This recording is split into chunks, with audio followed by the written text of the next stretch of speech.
사업비 정산과 지출 증빙을 왜 해야 되는 걸까요? 제가 이제 처음 해보시는 분들의 시각에 맞춰갖고 정리를 해봤어요. 혹시 여기에 대해서 나 할 말이 있다 하시는 분 혹시 계신가요? 네, 제가 간략하게 말씀을 일단 드려보겠습니다. 사업비의 투명한 집행을 보증 증명합니다. 우리가 정부에서 지원금을 받았는데 이거를 가지고 다니다가 나 짜장면 먹고 싶어 짜장면도 사 먹고 지나가다가 나 아이스크림이 땡겨요 아이스크림도 사 먹고 이러면 좀 그렇겠죠. 우리가 사업비를 쓸 때는 이 사업비에 대한 목적성과 거기 의미에 맞게 우리가 지출을 해야 되고 거기에 따라서 증빙을 해나가야 되는 과정이 이제 의무적으로 존재를 하는 것입니다. 두 번째, 혹시 모를 잘못된 지출을 바로잡을 수 있습니다.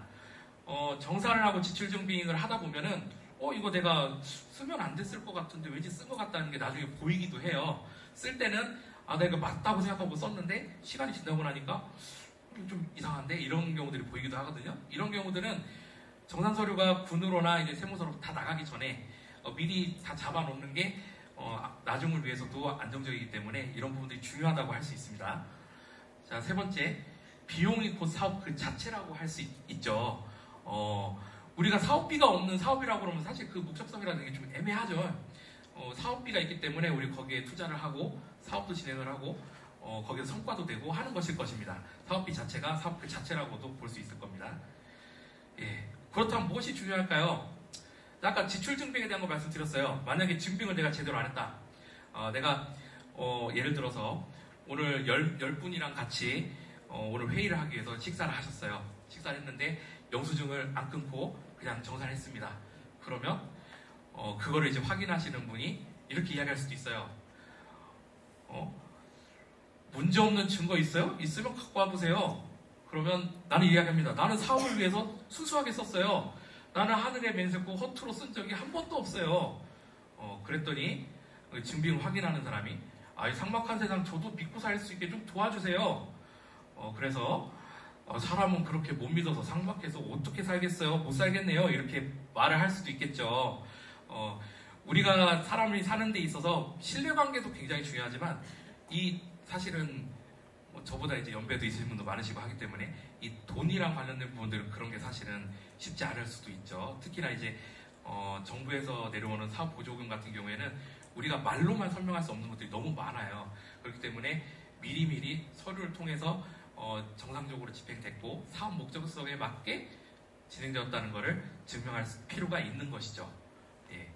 사업비에 대한 정상은 그때그때 말로 풀어나가는 것이 아니고 객관적인 증빙을 통해서 이루어진다는 것을 이제 상기해 주셨으면 좋겠습니다.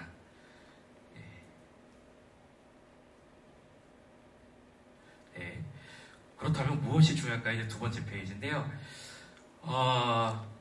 첫 번째, 사업과 직접적인 관계가 있는 집행이 이루어졌음을 명확히 명시를 합니다. 예를 들어서 내가 사업비를 썼는데 이게 뭐 때문에 썼는지가 명확하지 않으면 안 돼요. 내가 식사를 했는데 회의를 위해서 썼는지 내가 그냥 지나가다 배고파서 먹었는지 사실은 명시를 해주지 않으면 알 수가 없어요. 그렇기 때문에 내가 이거 뭐 때문에 썼는지를 명확하게 드러날 수 있도록 해야 됩니다. 그리고 유흥이나 개인 목적 사용, 사업과 관계없는 물품 구매 등은 하지 말으셔야 되겠죠. 두 번째, 집행 과정이 투명하게 보이도록 작성을 합니다. 내가 어떤 목적으로 어디서 사용을 했고 어떤 식으로 계산했는지, 카드로 결제를 했는지 아니면 계좌이체로 돈을 보냈는지 이런 것들이 명확히 보일 수 있도록 이제 증빙을 하면 되겠죠. 다음, 부가세 등 세금 납부 관계가 명확히 드러나도록 증빙합니다. 국세청에서 이제 여러 가지 저희들이 사업을 진행을 할 때 이 국고보증을 가지고 사업을 진행했을 때 과연 세금을 제대로 납부를 하고 있는가에 대해서 명확히 하기를 항상 원해요. 과거 같은 경우에는 이런 부분들이 명확하지 않았기 때문에 세금이 납부가 되었는지 납부되지 않았는지 확인하지 않고 정산이 진행이 되었던 적이 있었어요. 근데 현재 같은 경우에는 일체 그런 부분들을 차단하기 위해서 여러 가지 방법들을 강구하고 있고 그런 부분들은 진행하면서 이제 또 설명을 드리도록 그렇게 하겠습니다. 다음, 수령자와 지출 명의는 모두 일치하도록 관리합니다. 계좌, 카드, 사업자 이런 부분들이 전부 동일하게 해주는 겁니다. 예를 들어서 카드로 제가 계속 이제 밥때가 돼서 배고픈가 봐요. 식당에 가서 결제를 했는데 예를 들어서 카드 명세서는 한우촌으로 돼 있었어요. 근데 거기 밑에 있는 예를 들어서 간이 영수증에는 진한 농협이래요. 그러면은 여기 있는 영수증이랑 여기 있는 영수증이랑 이름이 다르죠. 그러면 믿을 수가 없어요. 이게 도대체 여기서 산 거야? 여기서 산 거야? 이제 알 수가 없죠. 또 다른 경우로 내가 물건을 살 때 계좌이체를 통해 가지고 돈을 보내서 이제 물건을 구매하게 됐어요. 돈을 받은 곳은 전효연이라고 하는 사람인데 거기에 대한 세금 계산서는 김홍길이라고 하는 사람의 세금 계산서가 나왔어요. 그러면 돈을 받은 사람이랑 세금 받은 사람이 다르다는 거죠. 그러면 돈 받은 사람이랑 세금 내는 따로따로니까는 돈이 어디로 흘러갔는지 알 수가 없는 거예요. 이런 부분들을 명확히 동일하게 될 수 있도록 작성을 해주셔라 이렇게 말씀을 드립니다. 자, 그 다음 제3자가 보기에 합당하다고 자신할 수 있는가 점검해 봅시다. 사실 이거는 정산을 하다 보면은 항상 생각하게 되는 부분인데요. 항상 똑같은 지출만 있는 게 아니고 정말 특이한 지출이 있는 경우들이 분명히 있어요. 그런 경우들에는 내가 이 지출을 제대로 하고 있는지 아니면 좀 잘못됐는지 이런 것들은 제3자가 봤을 때 이거를 오케이 할 수가 있는지 그런 부분들을 생각해 보면서 점검을 할 수 있다고 이렇게 생각을 합니다. 항상 생각을 많이 해주세요. 자, 그러면 사업비는 어떤 수단으로 집행해야 될까요? 아까 신규 계좌랑 카드 발급받으셨다고 말씀을 드렸는데요. 지금 여기에도 체크카드랑 계좌이체 이렇게 나와 있습니다. 자, 죄송합니다. 네, 체크카드랑 계좌이체 두 가지로 이제 집행을 하시면 됩니다. 다른 경우로 집행하시는 거는 좀 특이사항이 있을 것을 고려해서 저희가 일단은 불가한 것으로 이렇게 말씀드릴게요. 왜냐하면 체크카드와 계좌이체가 명확하게 흔적이 남기 때문에 그렇습니다. 어느 쪽으로 계산이 되었는지 어느 쪽으로 돈이 흘러갔는지를 확인하기가 쉬워요. 내가 잊어버렸다 할지라도 그런 부분들을 고려해 주셨으면 좋겠습니다. 첫 번째 체크카드로 이제 진행을 했을 경우에 집행 내역이 정확히 기록이 된다 이런 장점이 있고요. 세금 계산서의 요청 등의 절차가 간소화된다라는 장점이 있어요. 여러분들 이제 체크카드나 카드로 결제를 하시면 영수증에 계산되었을 때 뭐 나오죠? 합계 금액이 나오고 부가세라고 하는 부분이 나오죠. 부가세라고 하는 부분들이 이미 항목이 이제 형성이 되면서 카드를 지출한 것들이 자연스럽게 세금 계산이 되어지는 그런 형태를 가지고 있죠. 또 체크카드가 사용이 간편하죠. 그냥 주머니 안에 가지고 다니다가 필요할 때 이제 사용할 수가 있으니까요. 자, 그 다음 계좌이체. 현금으로 지급해야 할 경우에 이제 선택하는 경우입니다. 체크카드로 안 되는 경우들이 있어요. 예를 들어서 내가 물건을 사야 되는데 이 물건이 저기 뭐 파주에 밖에 없어요. 경기도 파주. 여기서 뭐 거의 끄트머리잖아요. 그럼 내가 거기까지 물건을 가지러 이제 갈 수도 없고 결제를 하러 가기도 힘들어요. 그런 경우에 선택하게 됩니다. 세금 계산서 발급이 이제 가능한 업체인지 반드시 확인해야 됩니다. 아까 말씀드린 것처럼 계좌이체 같은 경우에는 돈을 쏘는 거죠. 돈만 쐈기 때문에 세금은 어떤 식으로 흘러가는지 알 수가 없어요. 그렇기 때문에 세금 계산서를 발급해달라 이렇게 말씀을 해주셔야 되거든요. 근데 세금 계산서 발급이 안 되면 이 세금이 흘러간 부분들이 어떻게 확인할 수 있는 방법이 없어서 기본적으로는 국세청이나 정부에서는 노입니다. 계산이 안 됩니다. 이거는 좀 죄송하지만 이거는 조금 피해 주십사 이렇게 말씀을 드립니다. 자, 사업비를 받으실 전용 계좌와 체크카드를 신규 개설하시기 바랍니다. 말씀드렸고요. 사업비의 현금 인출 결제는 기본적으로 불가합니다. 네, 내가 현금으로 줘야 될 것 같아요. 그래가지고 내가 카드는 있고 내가 결제를 하려고 나왔는데 이거 바로 결제는 현금으로 해야 될 것 같아. ATM기로 가고 돈을 뽑으면 돼요? 안 돼요? 안 됩니다. 네. 이 경우는 어디로 이 돈이 나가는지 알 수가 없어요. 사실은. 그렇기 때문에 이렇게 하시면 안 되고 결제를 일단 미루시고 집으로 돌아가신다든지 아니면 ATM기에서 이제 계좌이체 하는 방법을 사용하셔서 진행을 하시면 됩니다. 예. 사용 과정에 명확한 흔적이 남도록 집행을 합니다. 이제 우리가 결제를 하고 하는 부분들이 어딘가에는 계속 흔적이 남아있는 게 좋아요. 내가 오늘은 다 결제를 하고 막 이제 했는데 시간이 지나고 나니까 이거 내가 왜 계산했지? 이제 이런 경우들이 있을 수 있거든요. 그런 경우들은 조금 피해 주십사 이렇게 말씀을 드리는 겁니다.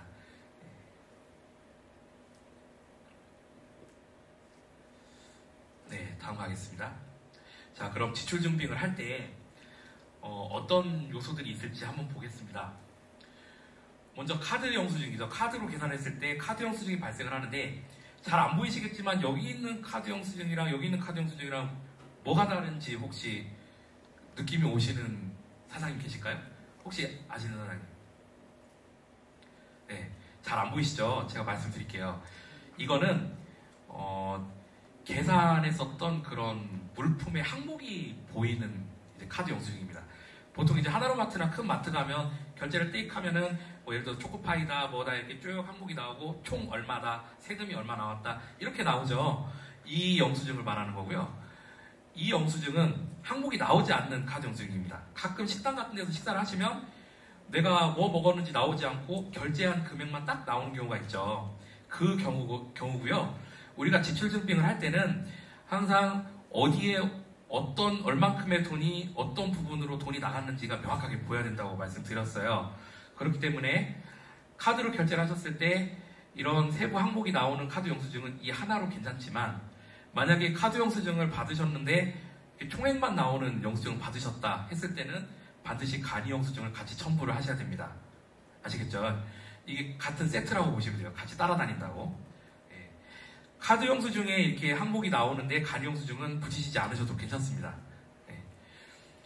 단지 아까 말씀드린 것처럼 주의하셔야 되는 게 여기 카드 영수증에 나오는 상호명이랑 주소랑 간이 영수증에 나오는 상호명이나 주소랑 이게 일치돼야 돼요. 아시겠죠? 이 카드 영수증에는 홍길동인데 간이 영수증에는 전현이다. 그러면 이거 뭔가 문제가 있는 거예요, 지금. 이렇게 되지 않도록 주의를 해주시면 좋을 것 같습니다. 간혹 가다가 사장님들께서 간이 영수증을 달라고 그러면 나 간이 영수증 다른 거 적을까봐 좀 그렇다 이제 하시는 분들이 계세요. 그러면은 적어주세요 라고 말씀을 해주시거나 아니면은 항목 때문에 그러는 거니까 걱정 마시고 주세요 이렇게 말씀해 주시면 대부분 알아서 잘 주십니다.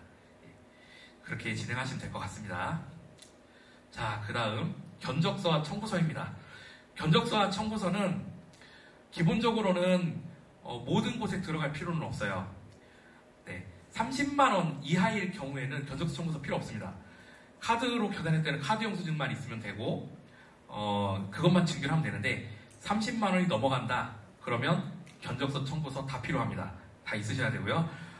발급을 해주실 수 있는지 물어보셔서 발급을 모두 받으세요. 아시겠죠? 첫 번째 경우는 그 경우고요. 두 번째 경우는 계좌이체를 했을 때의 경우 필요합니다. 내가 돈을 계좌이체를 해줬어요. 5만원이든 3만원이든 10만원이든 계좌이체를 해줬는데 계좌이체를 통해서 돈만 쏘았기 때문에 뭘 샀는지 항목이 없죠. 이 항목을 어디다 넣느냐? 여기다 넣습니다. 견적서에다가 뭐 샀다. 이제 그렇게 이제 적어달라고 해주시면 됩니다.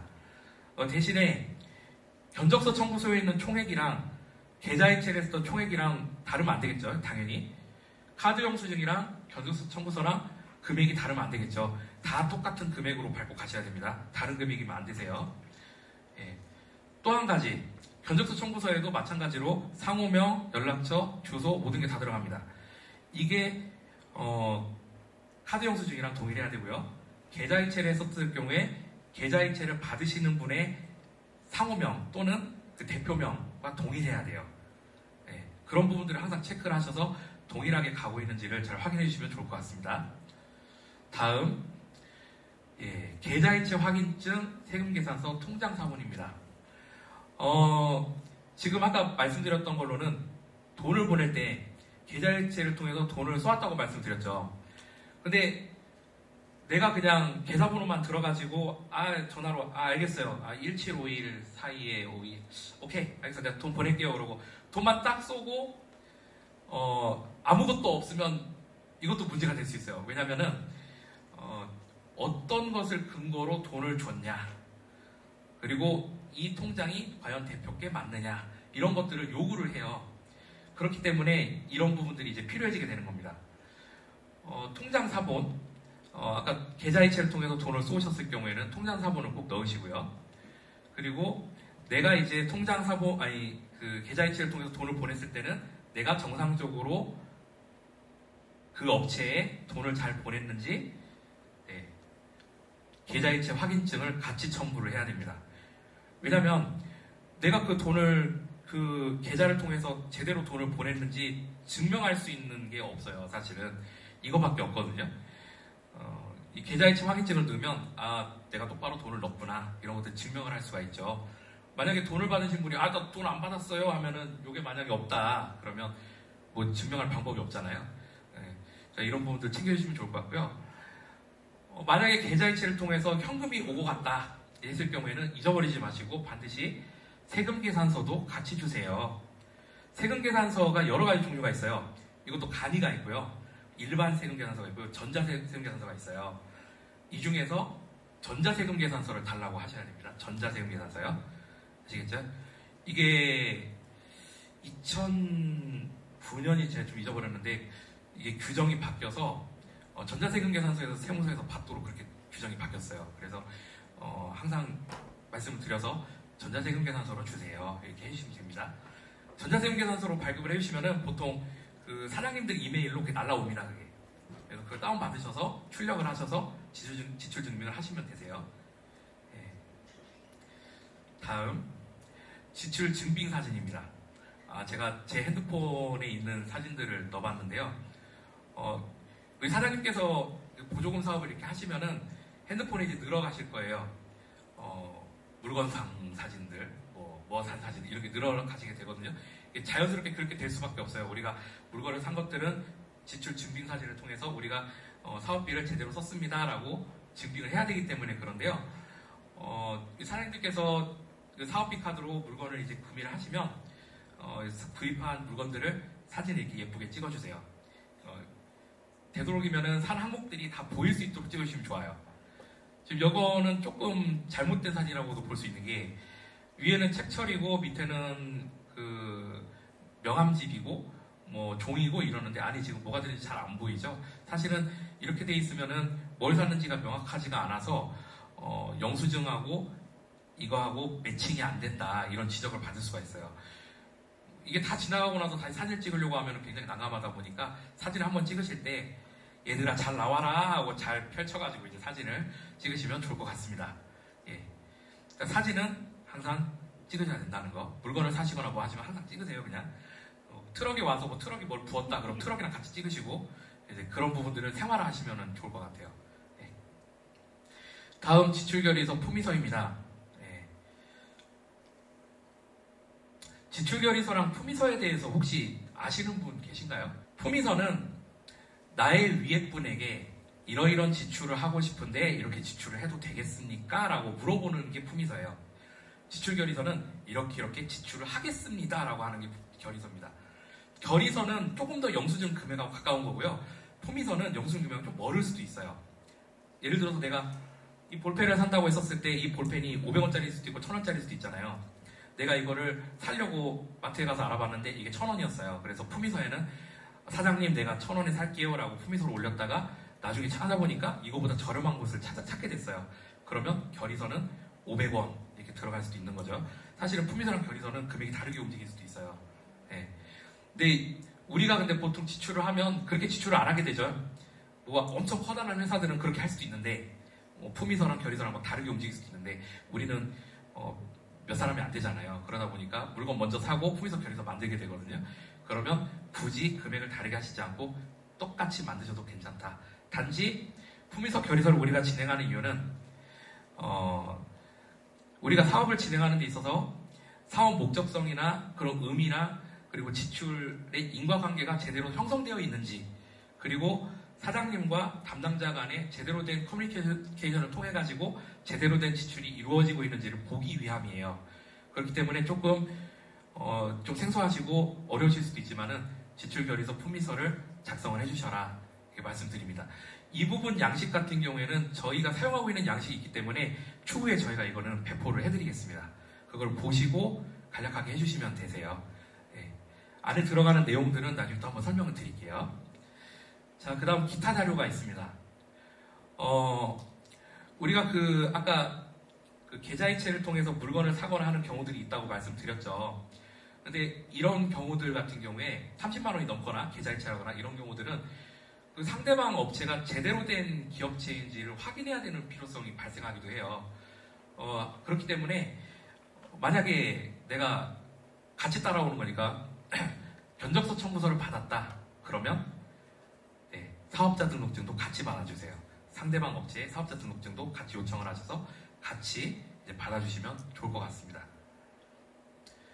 다음, 저희가 이제 여러분들 임대하거나 해야 되는 일들이 이번에 좀 많으시죠. 그래서 임대 같은 걸 하시게 되었을 때는 어느 정도 임대계약서를 제대로 좀 확보를 하실 필요가 있어요. 간략하게라도.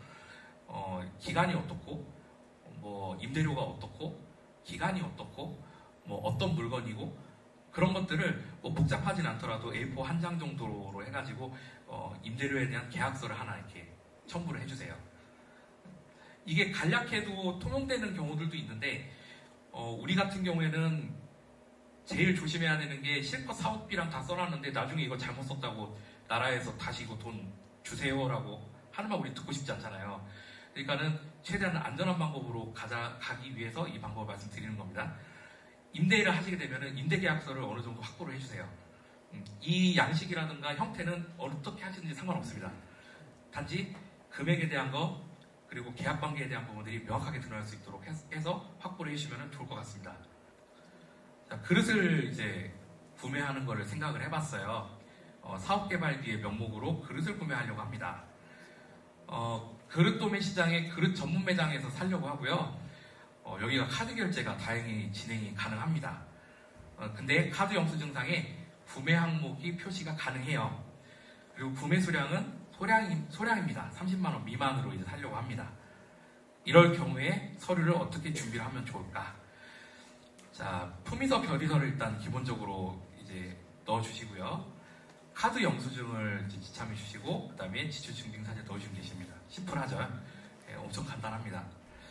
근데 단지 여기서 한 가지 좀 말씀드리고 싶은 게 있는데, 혹시 집에 나는 복사 같은 게 불가능하다라고 하시는 분 혹시 계신가요? 간단한 복사. 다 가능하신가요? 그럼 다행이시네요. 자, 카드 영수증이 좀 특징이 있습니다. 카드 영수증에 좀 커다란 특징이 있는데, 혹시 감열지라고 하는 용어를 들어보신 적 있어요? 감열지. 들어보셨어요? 감열지가 뭔지 한번 말씀 가능하세요? 예, 감사합니다.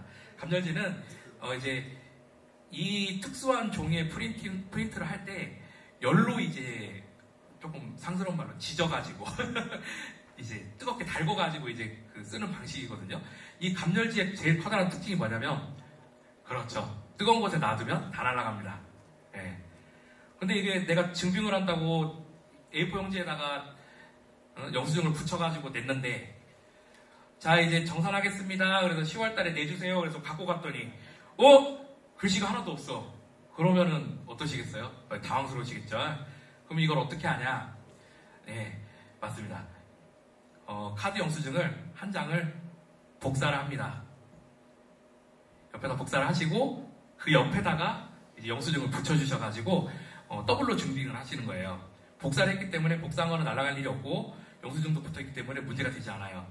네, 아시겠죠? 그 부분은 좀 참고를 해주시고, 항상 카드 영수증을 증빙으로 넣으실 때는 복사를 하신 다음에 그 옆에 카드 영수증을 같이 붙여가지고 증빙을 한다.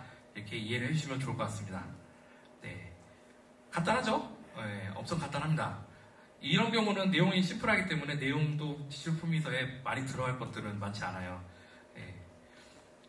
자, 다음 사업개발비로 내가 부역토를 사려고 합니다. 충청북도 괴산군에 위치한 공급처고요. 체크카드를 이용한 직접 결제가 좀 어려워요. 왜냐하면 공급자랑 운송 책임자가 분리되어 있어서 그렇습니다. 구매 수량은 좀 많아가지고 30만 원 이상 비용이 들어갈 상황이고요. 운송 비용도 생길 상황이에요. 뭐 어떻게 할까요? 자, 보시면 일단 품위서 지출 결제는 또 기본적으로 들어갑니다. 이거는 그냥 우리가 가지고 가는 거니까요. 다음, 현금으로 계좌이체를 해야 되기 때문에 먼저 통장사본을 먼저 받습니다. 그 사장님께 통장사본 보내주세요. 그래서 통장사본 먼저 받고요. 우리가 계약된 내용들에 대해서 계약서 청구서 보내주세요. 그래서 계약서 청구서를 받습니다. 이메일로. 금액을 확인하셨으면 그 금액에 맞춰서 계좌이체를 통해서 돈을 상대방 업체에 보내줍니다. 그리고 거기에 대해서 이체 결과에 대해서 이체 확인증을 발급을 받습니다. 돈이 다 들어간 것을 확인하셨으면 세금계산서, 사업자 등록증을 보내주세요. 그래서 확보를 하십니다. 그러면 이제 기다리면은 부역토를 싣고 이제 오잖아요. 그럼 오게 되면 부엽토를 싣고 온 사진들을 찍어가지고 지출 증빙사진으로 넣어주십니다. 네, 이렇게 되시면 한 단계가 이제 끝나게 됩니다. 네, 간단하시죠? 혹시 이 과정에 대해서 좀 이해가 안 되시는 부분이 있으신가요? 혹시? 네, 없으시죠? 네, 다음 또 가보겠습니다. 자, 데크 제작을 하려고 합니다. 자, 데크 제작을 하는데 아까 저희 국장님께서 설명을 해주셨겠지만은 인건비에 대한 부분 좀 어렵기 때문에 우리가 재료만 사야 되겠죠. 자, 전주시에 위치한 목재 공급 업자를 통해서 구매를 할 겁니다. 카드를 이용해서 결제가 가능하고요. 단 카드 영수증상의 구매 항목 표시는 불가능합니다. 구매 수량은 많습니다. 30만원 이상입니다. 운송은 내가 할 겁니다. 데크 제작할 때 인건비 지출은 불가합니다. 이렇게 돼 있죠. 자, 지출결의서 품위서 넣어주시고요. 자, 아까 처음에 말씀드렸다시피 30만원 넘어가면 견적서 청구서 넣어주십니다. 반드시. 다음, 카드로 결제했기 때문에 카드 영수증이 나왔죠. 근데 항목 표시가 안 됐어요. 카드 영수증을 넣어주시고 아까 견적서 청구서를 발급받았기 때문에 여기에 항목 표시가 되어 있습니다. 이걸로 가름을 하시면 돼요. 이걸 하시고 사업자 등록증 받아주시고 지출증빙사진 또 넣어주시면 되십니다. 간단하시죠? 네, 또 다음 가보겠습니다. 자, 기자재 임차를 이제 하려고 합니다. 영업용 냉장고를 이제 임차를 하려고 해요. 제가 그냥 가격 같은 거 생각 안 하고 했으니까요. 이제 감안해서 봐주십시오. 영업용 냉장고 중에서 쇼케이스를 임대하려고 하는데요. 조건은 계좌이체를 통해서 매월 결제를 진행해야 되는 상황이고요. 별도의 운송비랑 설치비는 없이 이제 업체가 다 이제 부담을 해주는 그런 조건이고요. 임대계약 기간이 종료됐을 때 소유권은 획득되지 않는 이제 구조다. 네. 마찬가지로 지출결의서 품위서를 작성해 주시는데 이거 같은 경우에는 매달 지출이 이루어지기 때문에 매달 이제 하셔야 돼요. 이 작업을. 그러니까 이제 이런 부분들이 좀 불편하시면은 미리 계약을 하실 때 1년 동안의 계약을 한 번에 진행하시는 것도 방법이세요. 1년 동안 한 번에 진행하시고 결제도 한 번에 진행하시고 품위서 지출결의서도 이제 한 번에 이제 하시는 거죠. 그런 방법이 가능하실 겁니다. 그리고 이렇게 임대를 하시는 경우에는 견적서 청구서를 이제 넣어주세요. 어떻게 견적이 됐고 청구가 됐다는 것들 넣어주시고 그리고 계좌이체를 해야 되기 때문에 통장사본 받으셔야 될 거고 돈을 보내셨으면 거기에 대한 이체 확인증을 넣으셔야 될 겁니다. 현금이 오고 갔기 때문에 세금 계산서 넣으셔야 되고요. 사업자 등록증 같이 따라오게 됩니다. 아까 처음에 말씀드린 것처럼 임대계약을 했을 경우에는 그 임대계약에 대한 계약서를 좀 넣어주시라고 말씀을 드렸잖아요.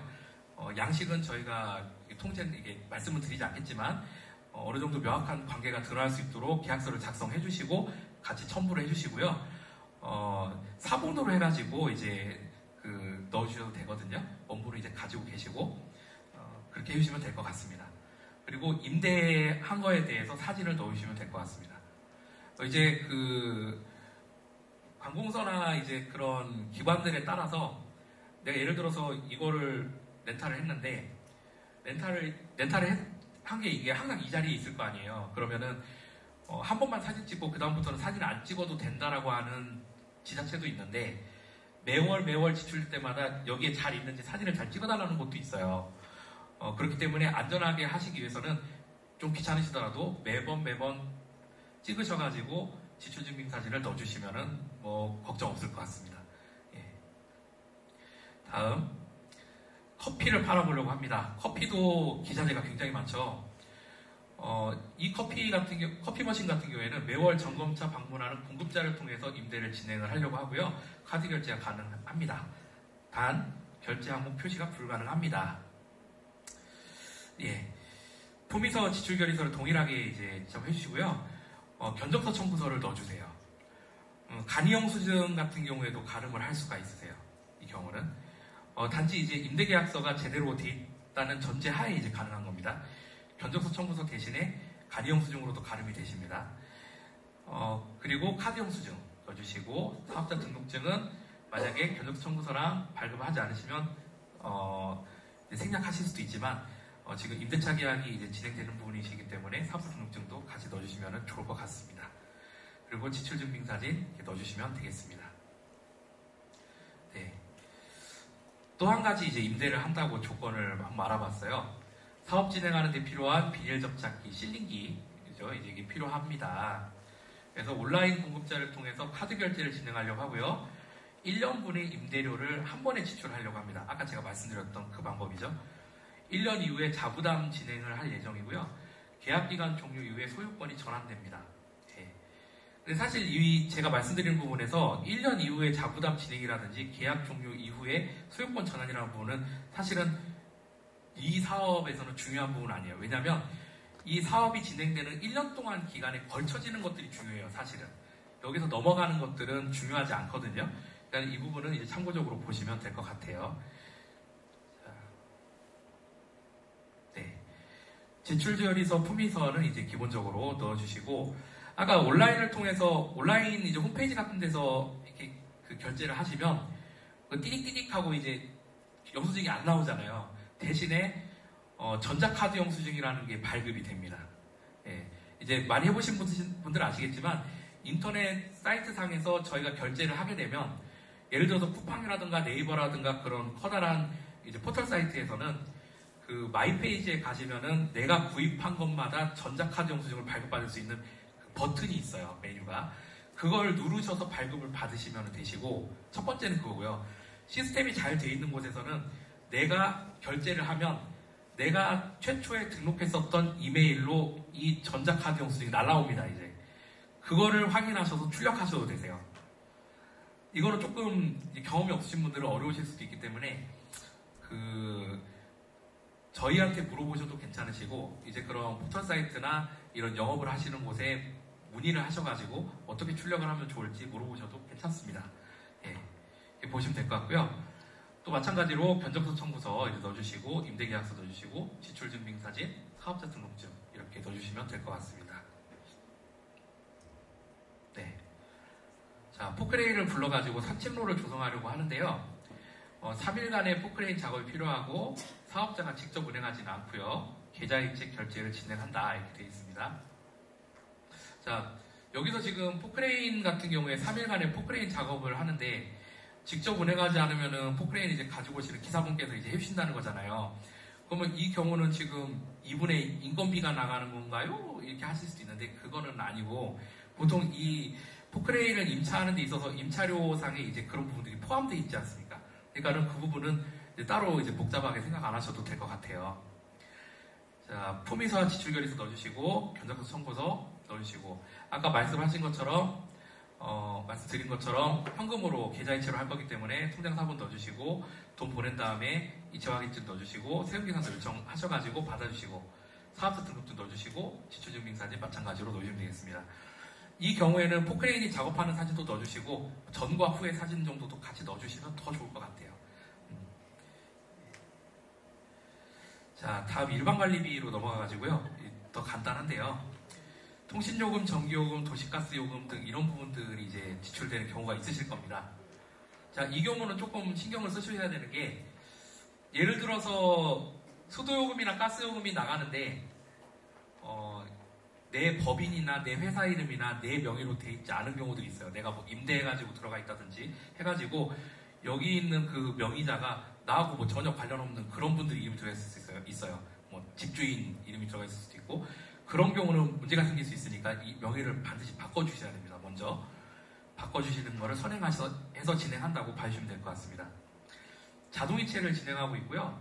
납부 청구서랑 영수증으로 이제 납부 청구서랑 영수증 전산으로 이제 받아가지고 이제 진행을 하는 거죠. 그렇게 진행을 하려고 합니다. 자, 마찬가지로 품위서 지출결의서 넣어주시고, 이거 넣어주실 때 되게 통신요금, 전기요금, 도시가스요금 이런 것들은 비슷한 시점에 한 번에 쭉 들어오잖아요. 쭉 들어오니까 이런 것들 쭉 한 번에 묶어가지고 한 번에 하시는 것도 방법이세요. 예, 따로따로 이렇게 하시려고 하면 굉장히 피곤하시니까 이제 비슷한 것들은 쭉 묶어가지고 한 번에 처리하시고 이렇게 하시면 좋을 것 같아요. 자, 이렇게 보통 이런 식으로 영수증이 보통 나오죠. 그리고 뭐 자동이체가 된다든지 계좌이체든지 이런 부분들이 되면 현금이 움직이는 거기 때문에 지금까지 계속 누차 말씀드린 것처럼 세금계산서가 필요하죠. 근데 이 경우는 필요가 없으세요. 잘 보시면 여기에 전자세금계산서라고 해서 란이 있어요. 이렇게 보통 KT나 이런 대기업이나 아니면은 그런 한전이라든가 그런 곳은 별도의 이런 세금계산서 란이 별도로 있어요. 그래서 그 요금 청구를 하면서 동시에 그냥 전부 다 세금계산서까지 처리를 해주는 거거든요. 그러니까 요것만 있으셔도 무방합니다. 요것만 이렇게 확보를 해주시면 되세요. 그래서 품위서 지출결의서, 요금 청구 및 영수증 이렇게 가지고 계시면 되고, 계좌이체라든가 그런 부분이 진행되셨으면 여기 지금 빠져 있는데 그런 그 계좌이체 영수증 같은 게 같이 첨부가 되면은 좋을 것 같습니다. 네. 자, 사무용품도 많이 구매를 하시게 되실 것 같은데요. 지역 내에 있는 문구점에서 사무용품을 이제 구매하신다는 조건이고, 카드 결제를 진행한다. 그리고 단 카드 영수증상의 구매 항목 표시가 가능하다. 그리고 일반적으로 사무용품으로 10만 원을 넘게 이제 진행한다는 그런 조건입니다. 품위서 지출결의서가 기본적으로 들어가고요. 카드 영수증 넣어주시고, 그 다음에 여기 지금 항목이 없으시면 간이 영수증도 같이 넣어주시면 되고요. 거기에 대해서 지출증빙사진 넣어주시면 됩니다. 네, 심플하죠. 자, 임대료인데요. 임대료 같은 경우에도 사실은 아까 물건 임대한 거랑 거의 뭐 마찬가지라고 생각하시면 됩니다. 네. 자, 품위서 지출결의서 기본적으로 넣어주시고, 견적서 청구서 이제 넣어주시고, 그리고 만약에 임대료 같은 경우에 내가 공간을 임대할 경우에는 견적 청구서라고 하는 게 좀 해당 사항이 없으실 수도 있어요. 그런 부분들 같은 경우에는 좀 상의를 하셔서 생략할 수 있는지 상의를 하고 진행하시면 좋을 것 같아요. 그리고 내가 계좌이체를 통해서 돈을 보냈으면 당연히 통장 사본, 이체 확인증 들어가셔야 되고요. 돈이 나가면 내가 뭐 임대료든 뭐든 내가 돈이 일단 현금이 나가면 세금계산서는 무조건 같이 가는 겁니다. 무조건. 세금계산서 달라고 하셔서 받으시면 되고, 사업자가 있으시면 사업자 등록증을 같이 받아주세요. 그리고 임대계약서도 사본으로 같이 넣어주시면 되겠습니다. 그리고 이런 경우들은 간혹 있어가지고 말씀을 드리는데, 내가 사무실로 쓰려고 하는 공간에 임대료를 내는 건데 무슨 사진이 필요하냐, 이제 그런 이야기를 들으실 수도 있어요. 그런 말씀하실 수도 있어요. 근데 그걸 요구하시기도 하세요, 실제로. 그 보조금 사업상 30만 원이 넘어가는 경우는 견적서 청구서를 무조건 넣으셔야 되기 때문에 가시기 전에 비용을 먼저 살펴보시고 견적 청구서를 확보하신 다음에 가셔서 카드로 결제를 하시고, 대신에 견적서 청구서를 미리 받으셨기 때문에 간이영수증은 생략하고 가실 수 있다. 이렇게 이해를 해주시면 좋을 것 같습니다. 자, 현금 지출은 지출 경로 등이 불명확하기 때문에 직접 지출금 및 지출은 불가합니다. 잘 아셨을 것 같고요. 네. 지출 항목을 명확하게 하기 위해서 필요시에는 카드 영수증과 함께 간이 영수증을 같이 함께 첨부합니다. 네, 이 부분도 아마 문제 없으실 것 같습니다. 네, 2017년부터 국고보조금 거래 시 부정수급 근절 대책으로 전자세금계산서 지참이 의무화되어 있습니다. 네, 이게 좀 이야기가 많아가지고 제가 조금 기사를 따왔어요. 네, 지금 이렇게 변경되어 있다는 점 확인해 주시면 될 것 같습니다. 네, 사업자가 신고가 되어 있지 않은 공급처와의 거래는 이제 기본적으로는 좀 어렵다, 이렇게 알고 계시면 될 것 같습니다. 네. 지출에는 이제 많은 경우의 수가 있으니까 지금같이 여러 가지 의견들이 많이 있으셔서 저도 이제 모르는 경우들이 있을 수가 있고, 제가 경험해보지 않은 영역에서의 지출이 또 있을 수 있거든요. 그래서 그런 부분들은 같이 상의를 하셔가지고 명확하게 이제 진행을 하면은 좋을 것 같습니다. 감사드립니다.